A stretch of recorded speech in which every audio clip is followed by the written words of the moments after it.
একদল আছে ভারতের বিরুদ্ধে গলাবাজি করে যাচ্ছে, কিন্তু ভারতের কাছ থেকে অধিকারগুলি কে আদায় করেছে? আমাদেরকে ভারতের দালাল বলছে, কিন্তু দালাল কারা? যারা এই আমাদের যে অধিকার, সেই অধিকারের কথা যারা কোনোদিন উচ্চবাচ্যই করেনি, প্রকৃত দালাল তো তারাই। তারা ক্ষমতায় থাকতে কিভাবে দাবেদারি করেছে, খোসামদি করেছে, চাটুকারিতা করেছে, সেটা আমার জানা আছে। অনেক তথ্য আমি জানি। আমাদের স্থল সীমানা, এই স্থল সীমানা চুক্তি তো জাতির পিতা বঙ্গবন্ধু শেখ মুজিব করে গিয়েছিলেন, কিন্তু সেই চুক্তি বাস্তবায়নে 1975 সালে জাতির পিতাকে হত্যা করে যারা ক্ষমতা এসেছে একের পর এক, জিয়া, এরশাদ, খালেদা জিয়া, তারা কি কোনোদিন এই স্থল সীমানা চুক্তি বাস্তবায়নের পদক্ষেপ নিয়েছে? ভারতকে বলেছে যে আমাদের যেটুকু জমি আমাদেরকে ফিরিয়ে দেন, আপনাদেরটা আপনারা নেন? কই সেটা বলার তো সাহস পায়নি তারা কোনোদিন। তাহলে দালাল কারা, চাটুকারি কারা, তোষামতি খোসামতি কারা?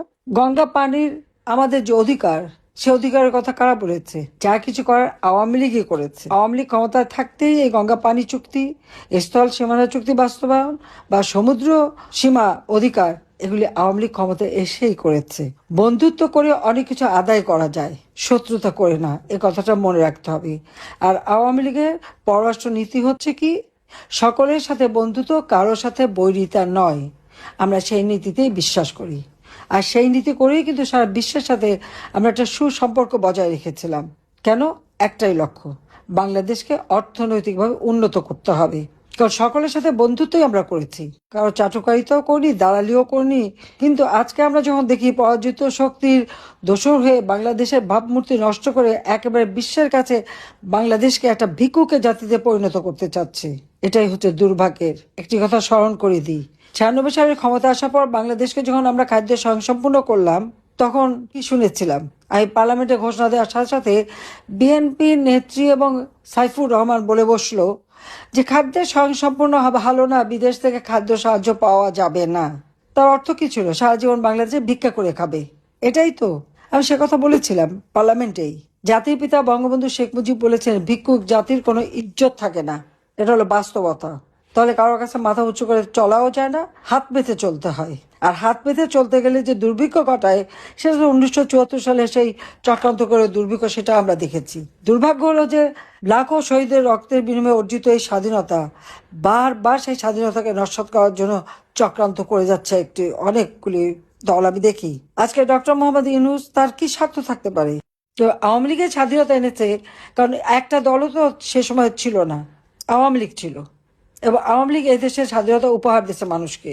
আজকে সেই দলকে নিষিদ্ধ করবে, আমরা স্মৃতিসৌধে যেতে পারবো না, আমরা বিজয় দিবসে স্মৃতিসৌধে শহীদদের প্রতি শ্রদ্ধা জানাতে পারবো না, শহীদ বুদ্ধিজীবী দিবসে সেখানে আমরা যে শ্রদ্ধা জানাতে পারবো না। কেন? স্বাধীনতা তো আমরা করেছি, সংগ্রাম আমরা করেছি। মনে রাখতে হবে, 16ই ডিসেম্বর বিজয়, এই বিজয় আমাদের বিজয়, জনগণের বিজয়।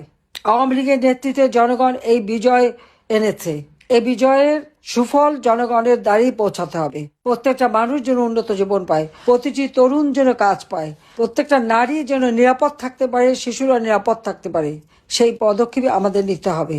এবং একমাত্র আওয়ামী লীগই পারবে বাংলাদেশকে গড়ে তুলতে, একমাত্র আওয়ামী লীগই পারবে বাংলাদেশের মানুষের জীবনের নিরাপত্তা দিতে, বাংলাদেশের মানুষের অন্ন, বস্ত্র, বাসস্থান, চিকিৎসার সুব্যবস্থা করে তাদের একটা উন্নত জীবন দিতে। এখানে আওয়ামী লীগ ছাড়া আর কেউ জনগণের দরদি না, এটা মাথায় রাখতে হবে। জাতির পিতা বঙ্গবন্ধু শেখ মুজিব আমাদের স্বাধীনতা দিয়ে গেছেন, আমরা উন্নয়নশীল দেশের মর্যাদা উন্নীত হয়েছিলাম। ইনশাআল্লাহ বাংলাদেশ উন্নয়নশীল দেশ হিসেবে প্রতিষ্ঠিত হবে। সাথে সাথে 2041 সালের মধ্যে স্মার্ট বাংলাদেশ গড়ে তুলে বিশ্বে আবার আমরা মাথা উঁচু করে দাঁড়াবো, এই প্রত্যয় ব্যক্ত করেই আমি আমার বক্তব্য শেষ করছি। খোদা হাফেজ। জয় বাংলা, জয় বঙ্গবন্ধু। বাংলাদেশ চিরজীবী হোক।